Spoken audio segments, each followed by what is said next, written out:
Da última vez foi falado sobre os méritos de louvar a joia do Buda. E o louvamos devido às suas 3 virtudes: sabedoria, compaixão e eliminação das aflições. Todas as religiões no mundo possuem 3 aspectos: os mestres, os ensinamentos e os discípulos. A doutrina do cristianismo, o catolicismo, ensina os discípulos a como chegar a Deus. Já o foco dos ensinamentos budistas tem por finalidade alcançar a liberação, atingir a liberação final, como se tornar um Buda, sem aflições, sem sofrimento, sem apego e transcender o ciclo de nascimento e morte. Louvor às virtudes do Dharma. Sendeiro à Budidade, estanza 8. O poço vazio e o povoado, velho em ruínas, silencioso e inabitado. A outra margem é alegre, com bosques e fontes. Reverenciamos o honorável Dharma, apartado dos desejos. Este é o louvor aos méritos e virtudes da joia do Dharma. As 2 primeiras linhas contêm 2 metáforas diferentes que serão explicadas separadamente. Poço vazio é um poço seco. Uma pessoa está caminhando pela selva e, descuidada, cai no poço seco. Graças a ela se agarrar com uma mão a uma videira seca dentro do poço, não cairá no fundo deste. No fundo do poço há 4 serpentes venenosas, com o olhar fixo naquela pessoa, suas bocas abertas e as línguas para fora. Um rato está roendo a videira seca e esta talvez se parta a qualquer momento e venha ao chão. Nesta situação crítica, ao tornar a cabeça para cima, aquela pessoa vê mel escorrendo pela videira. Ela estica sua língua para lamber aquele mel e esquece tudo ao redor que ameaça sua vida. Ela ignora completamente até mesmo o enxame das abelhas que a estão aferroando em meio ao seu doce deleite. Esta metáfora nos diz que os seres sencientes estão na selva do ciclo de nascimento e morte e, devido às forças kármicas, experimentam a sensação do corpo dos 5 agregados, ou sentem os 5 agregados do corpo. A videira seca é a raiz da vida. O rato mordendo a videira seca é como a pressão constante da impermanência. A cada respiração que passa, a raiz da vida está mais próxima de romper-se. Independente de ser o poço, a videira seca ou as mordidas do rato, todos são analogias do sofrimento da impermanência. Por isso se diz que o poço é velho e está em ruínas. As 4 serpentes representam os 4 grandes elementos: terra, água, fogo e vento. Quando os 4 elementos não estão em harmonia, adoece-se e pode causar a morte da pessoa, como se tivesse sido inoculado o veneno da serpente. O mel é como a felicidade dos 5 desejos. As pessoas, estando em meio ao sofrimento da impermanência do samsara, mas aproveitando um pouco de felicidade dos sentidos, então elas se esquecem do sofrimento. Do mesmo jeito que elas estão desatentas às ferroadas das abelhas. Elas não pensam nos amargos frutos dos 5 desejos. Como as pessoas são tolas e irremediáveis, nem o tremendo sofrimento do samsara pode despertá-las.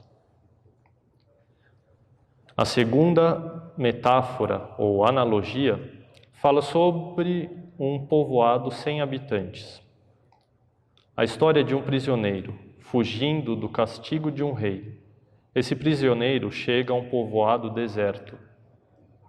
Ele quer passar a noite naquele lugar, mas de repente escuta a voz de um ser celestial. Ei, fuja! Este lugar é frequentado por ladrões. Se eles o acharem, você pode perder sua vida. Assim, ele sai correndo do povoado e dirige-se à fronteira do reino, onde há um imenso rio. As pessoas que desejam capturá-lo estão por perto. Mas agora, vendo a floresta e os córregos na margem afastada, e sabendo que aquele lugar se acha fora do domínio do rei, sente-se bem e feliz. Ele nada através do grande rio sem pensar no perigo. Afastado da morte, ele finalmente pode descansar. Esta metáfora tem a intenção de transmitir a ideia de que algumas pessoas, desejando se liberar do controle de Mara, estudam e praticam os ensinamentos do Buda, mas falham em guardar os 6 órgãos dos sentidos. O povoado representa os 6 órgãos dos sentidos: olhos, ouvidos, nariz, língua, corpo e mente. Como os 6 órgãos dos sentidos possibilitam as pessoas a olharem, escutarem e sentirem, elas habitualmente pensam que existe um eu internamente. Mas, na realidade, não há nenhum eu, bem como não há nenhuma pessoa naquele povoado inabitado. Quando estes 6 órgãos dos sentidos, sem um eu, entram em contato com os 6 objetos dos sentidos, forma, som, odor, sabor, tato e pensamento, isto origina as 6 consciências dos sentidos, consciência dos olhos, etc., que são como ladrões, viajando através dos 6 órgãos sensoriais. Estas 6 consciências geram cobiça e raiva, quando isto não deveria acontecer. Com várias aflições, elas roubam das pessoas os méritos e as virtudes da riqueza do Dharma. Devido a isto, algumas pessoas caem nos destinos nefastos. Se alguém desejar deixar os domínios do Mara e estudar e praticar os ensinamentos do Buda, esta pessoa não deverá ser enganada pelos 6 órgãos dos sentidos e deverá se mudar para um lugar mais seguro. Aquele que estuda os ensinamentos do Buda, não sendo enganado pelos sentidos, cruza o rio do ciclo de nascimento e morte, deixando o reino de Mara e chegando à outra margem do Nirvana. Aí, então, poderá desfrutar da felicidade da quiescência além do nascimento e morte. Estas 2 analogias ou metáforas ilustram os 3 selos do Dharma. Primeiro, todas as coisas condicionadas são impermanentes. Segundo, todos os fenômenos não têm um eu, são ausentes de natureza própria. Terceiro, no Nirvana está a quiescência e a cessação. Estas são as 3 grandes verdades, ou as verdades últimas do Buda Dharma. Além disso, o Nirvana, o lugar final para todos os sábios, atinge-se depois de realizar a impermanência e a não existência do eu, ou ausência de natureza própria. Esta é a joia do Dharma, no qual devemos nos refugiar e ao qual devemos respeitar. Embora alguns praticantes, ou a maioria dos praticantes ordinários, ou seja, os não nobres, como a maioria de nós, embora tenham sucesso em se livrar de algumas aflições, como o desejo, os sábios dos 3 veículos que atingem o Nirvana através da sabedoria livram-se completamente de todas as aflições. Dentre todos os estados nos quais alguém pode estar livre de desejos, o Nirvana é o supremo e o mais honorável. Como é dito, o Nirvana é honorável e além dos desejos. Sendeiro à Budidade, estanza 9.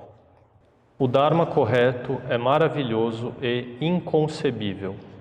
É excelente, puro, com alegria plena, permanente. Se seguirmos o caminho dos antigos nobres, poderemos alcançar o Nirvana. O Nirvana é o lugar de refúgio para todos os sábios e todos os praticantes budistas. Devido à existência de diferentes níveis de compreensão, existem diferentes níveis do Nirvana. O Nirvana com resíduos, Nirvana sem resíduos e o Nirvana supremo.